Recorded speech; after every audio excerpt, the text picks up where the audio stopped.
আপনার মর্নিং আছে? হ্যাঁ মর্নিং আছে, 11:15 আছে। গুড মর্নিং, সুপ্রভাত, সবাই কেমন আছো? আশা করছি সবাই খুব ভালো আছো, আমরাও ভালো আছি। আজকে হচ্ছে কি বার? বুধবার। আজকে হচ্ছে বুধবার।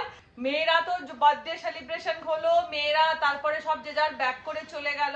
আর মেয়েরা যখন চলে গেল ঘর জানানো পুরো খা খা। তারপরে আমাদের যে তিন্নি বুড়ি যখন চলে যায় না, তখন যেন ঘর একেবারেই পুরো খা খা করে। সব সময় তো সাথে সব সময় বকর বকর বকর বকর, সেই তোতা পাখির মতন কথা বলতে থাকে। সেই ঘরে থাকে না, নয় সোনার কাছে নয়। তো যাই হোক, এবার আমরা তো ইচ্ছে করছে না, মনে হচ্ছে কবে আবার হই হই এর কিছু একটা হবে। সত্যি কথা। তবে আর একটা জিনিস কি, যে কামিং স্যাটারডে আবার তিন্নি তোজো এরা সবাই আসছে। কেন আসছে? যে কামিং স্যাটারডে হচ্ছে মায়ের, দেখো দেখতে দেখতে 1 বছর হয়ে গেল মায়ের চলে যাওয়া। একটা বছর কিভাবে পেরিয়ে গেল দেখ, বুঝতেই পারা গেল না। 1 বছর হয়ে গেল। এবার সেই মায়ের হবে কামিং সানডে আর কি, মানে 13 তারিখ হচ্ছে মায়ের বাৎসরিক। তো সেই জন্য সবাই আসবে, নাতনিরা না এলে, হ্যাঁ তিথি অনুযায়ী এগিয়ে এসছে।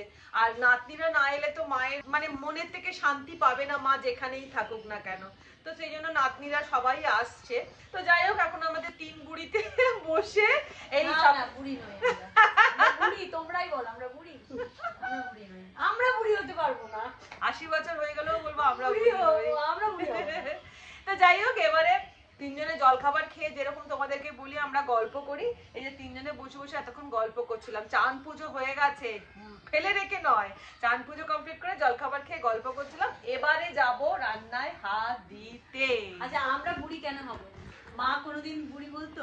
মায়ের যতই বয়স হোক মা বলতো, মা কত 65। হ্যাঁ মায়ের বউ আমরা, আমাদেরও পারবে না, আর আমাকে পালাতে দেয় না। না তুমি বুড়ি হবে না।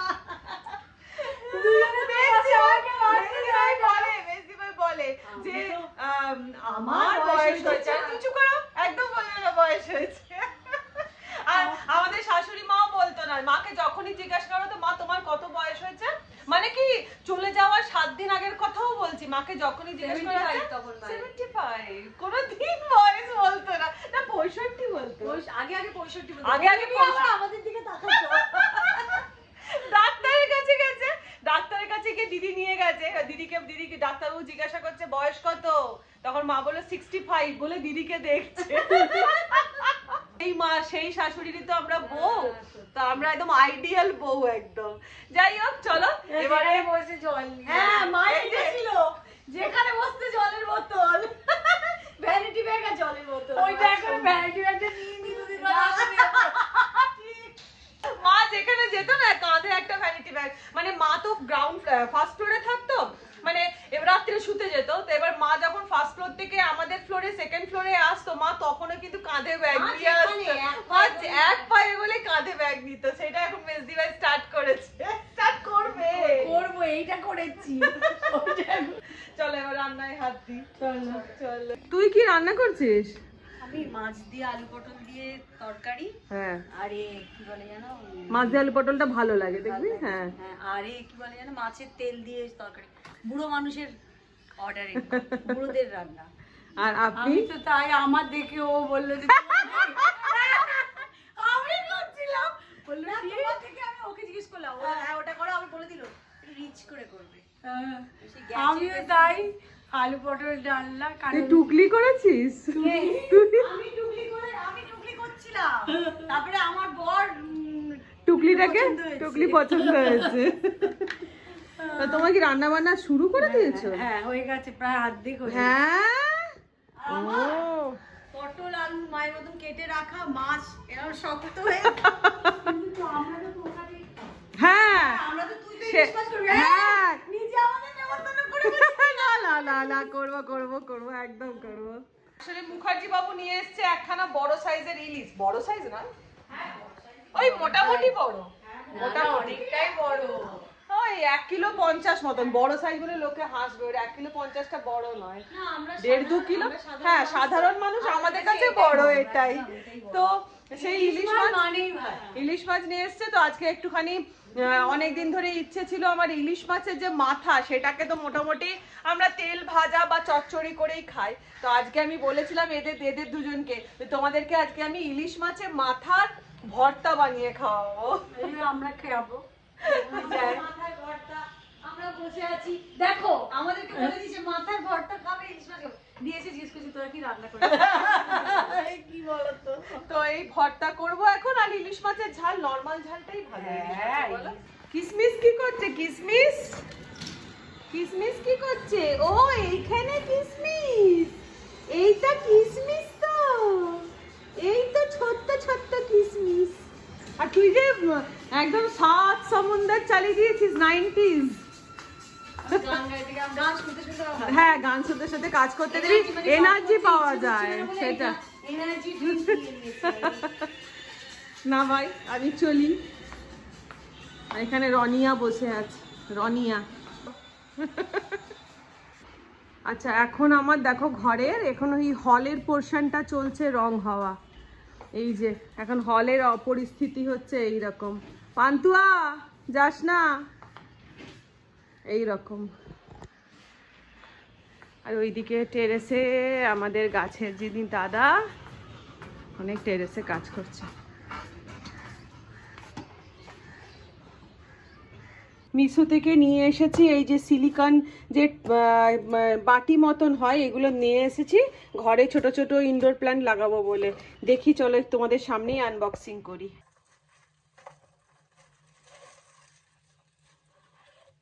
এই দেখো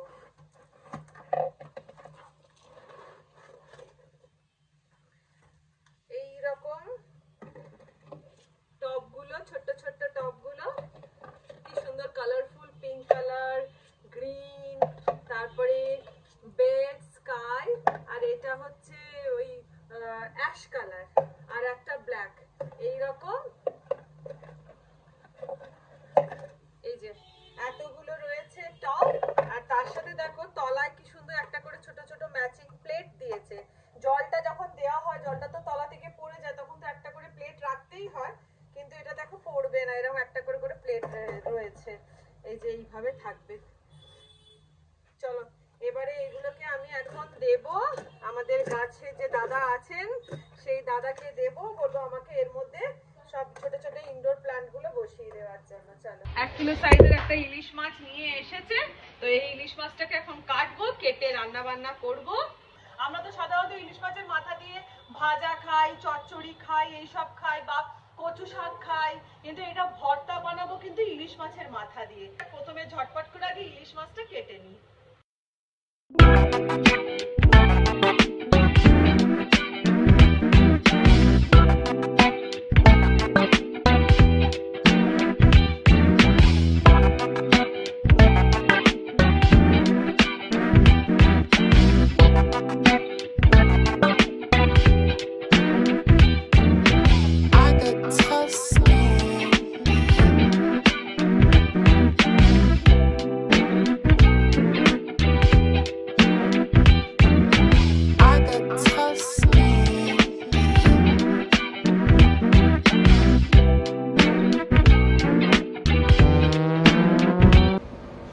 ইলিশ মাছটা কাটা কমপ্লিট। এবার চলো বানিয়ে নেওয়া যাক ইলিশ মাছের মাথার ভর্তা। তার জন্য আমি কড়ার মধ্যে অল্প নুন আর অল্প হলুদ গুঁড়ো দিয়ে জলটাকে ফুটতে দিলাম। জলটা ফুটে উঠলে এর মধ্যে আমি দিয়ে দিলাম ইলিশ মাছের মাথাগুলো, দিয়ে ঢাকা দিয়ে এটা আমি 10 মিনিট মতন সেদ্ধ করে নিচ্ছি। সেদ্ধ হয়ে যাবার পরে আমি মাথাগুলোকে হালকা করে একটু ভেঙে নিলাম। এবারে কড়াইয়ে তেল বসিয়ে দিয়ে দিলাম এর মধ্যে সামান্য সর্ষের তেল। তেলটা গরম হতে আমি এর মধ্যে অ্যাড করে দিলাম পেঁয়াজের কুচি। এবার পেঁয়াজটাকে আমি হালকা করে লাল লাল করে ভেজে নিচ্ছি। খুব বেশি লাল করে ভাজার দরকার নেই, হালকা করে ভেজে নিলেই হবে। এবারে পেঁয়াজ কুচিটা ভাজা হতে আমি কিছুটা পেঁয়াজ ভাজা সরিয়ে রেখে দিলাম।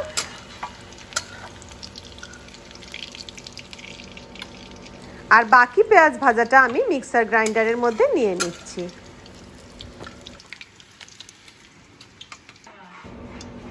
এবার অবশিষ্ট তেলের মধ্যে দিয়ে দিলাম 4টে শুকনো লঙ্কা। শুকনো লঙ্কাটাকেও লাল লাল করে ভেজে আমি তুলে নিলাম। এবার ওই পেঁয়াজ ভাজার মধ্যে মিক্সার গ্রাইন্ডারের মধ্যে আমি দিয়ে দিলাম মাছের মাথা সেদ্ধটা, দিয়ে আমি এটাকে একটা মিহি পেস্ট তৈরি করে নিচ্ছি। এবার কড়ার মধ্যে তেল দিয়ে ওই যে বাটা ইলিশ মাছের মাথাটা ছিল পেঁয়াজ দিয়ে, সেটাকে আমি তেলের মধ্যে ঢেলে দিচ্ছি। আর শুকনো লঙ্কাটাকেও হাত দিয়ে ভালো করে গুঁড়িয়ে নিচ্ছি। এবার ওই শুকনো লঙ্কার গুঁড়োটাকেও আমি ওই ভর্তাটার মধ্যে ঢেলে দিলাম, দিয়ে সমস্ত জিনিসকে খুব সুন্দর করে কষিয়ে নেব। নুন যেহেতু আমার সেদ্ধ করার সময় দেয়া ছিল, তাই এই সময় আর নুন দিলাম না। যদি তোমাদের মনে হয় নুন দিতে লাগবে দিও। এবারে আমি যে পেঁয়াজ কুচিটা সরিয়ে রেখেছিলাম সেই পেঁয়াজ কুচিটাকেও অ্যাড করে দিলাম, দিয়ে এবারে মশলার সাথে মানে ইলিশ মাছের মাথাটার সাথে পেঁয়াজ কুচিটা দিয়ে খুব সুন্দর করে তেল ছাড়া পর্যন্ত কষিয়ে নিলাম। দেখো খুব সুন্দর করে ভর্তাটা দিয়ে তেলও ছেড়ে গেছে আর ভর্তাটা ভালো করে কষানো কমপ্লিট হয়ে গেছে। তো রেডি হয়ে গেছে এই যে ইলিশ মাছের মাথার ভর্তা। আর একটা কথা, এটা কিন্তু আমি প্রথমবার বানাচ্ছি এই ইলিশ মাছের ভর্তা। আমি অনেক জনের মুখে শুনেছিলাম, তো ট্রাই করিনি, তাই ভাবলাম আজকে বানাবো, খেয়ে বলবো, তোমাদেরকে রিভিউ দেবো কেমন হয়েছে। তো এবার চলো মাছের ইলিশ মাছের ঝালটা বানিয়ে নি। আর এই ইলিশ মাছের ঝাল আমি একদম নর্মাল কমন যে ঝালটা হয় আমাদের বাড়িতে, সবাই না অন্যরকম কিছু পছন্দ করে না, নর্মাল যে ঝাল সেই ঝালটাই ভালোবাসে, ইলিশ মাছের সর্ষে বাটা কাঁচা লঙ্কার ঝালটা। এখন বাজছে 1:45, রান্না বান্না সেরে চলে এসেছি নিচে এখন খাবার নিয়ে। এই দেখো আমাদের মেনুতে আছে আজকে গরম ভাত, তার সাথে এই যে ইলিশ মাছের ডিম ভাজা, তার সাথে ইলিশ মাছের তেল রয়েছে, ইলিশ মাছের মাথার ভর্তা, তার সাথে হচ্ছে ইলিশ মাছের ঝাল, আর আছে আমের অম্বল। তুমি এটাকে কেন নিয়ে এলে? ইলিশ মাছের সাথে এটা কেউ খাবে? এটা নিয়ে এসো না, এটা রেখে দাও, রাত্রিরে খাওয়া হয়ে যাবে, রেখে দাও। উচ্ছে আলু পেঁয়াজ বুঝতে পারি, এই এত কিছুর পরে উচ্ছে আলু পেঁয়াজ লাগবে না? এই আমের অম্বল আছে, এই তো আমের অম্বল। হ্যাঁ এই আয় রে, খাবি আয়। আচ্ছা চল নিয়ে স্টার্ট কর খাওয়া। মেজদি ভাই এসো, প্রথমে তেল দিয়ে খেয়ে নি।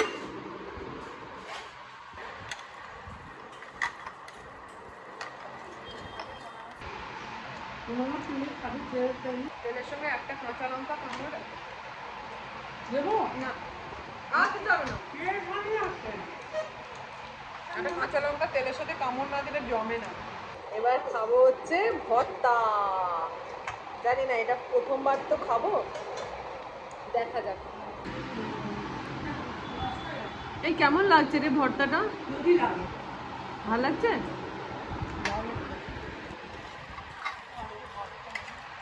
নাও ভর্তা নাও।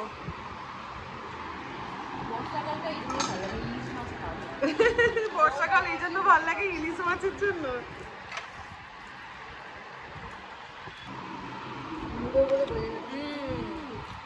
ভালোই লাগলো মুলোর ভর্তাটা কিন্তু খেতে।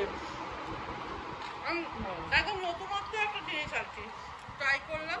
আমি অনেক কিছু শুনেছিলাম, আগে ফার্স্ট টাইম ট্রাই করলাম। তোমরাও ট্রাই করে জানিও কেমন লাগলো। আর ফাইনাল হচ্ছে ইলিশ মাছের ঝাল।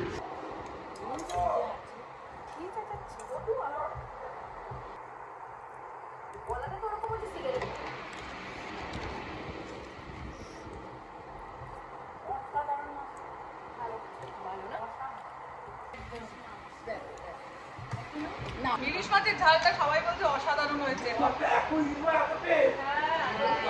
দারুণ টেস্ট ইলিশ মাছটা। মাছ ভালো হলে ঝালের টেস্ট এমনিই ভালো হয়। ওই বাড়ির মতো একটু ঝোল ঝোল ইলিশ মাছের। হ্যাঁ না ইলিশ মাছে আমারও থকথকে খাবে না, পাতলা পাতলা ঝাল। ভাপা খেতে চায় না তো, ভাপা তো আমাকে ওর জন্য ভাপা করে দিতে হয়, ও ভাপা ভালো খাবে। অসাধারণ মাছটা, আমি অতটা ভালোবাসি না, কিন্তু মানে এটা আমি ভীষণ ভালোবাসি। তো আমাদের খেতে খেতে এখন তিনজনে প্রচুর বকবক, প্রচুর আড্ডা চলবে। তাহলে ব্লগটা এখানেই শেষ করে দিচ্ছি, আবার তোমাদের সাথে দেখা হচ্ছে নেক্সট ব্লগে। তাহলে আজকের মতন টাটা, ভালো থেকো, সুস্থ থেকো, অনেকটা আনন্দে থেকো, বাই।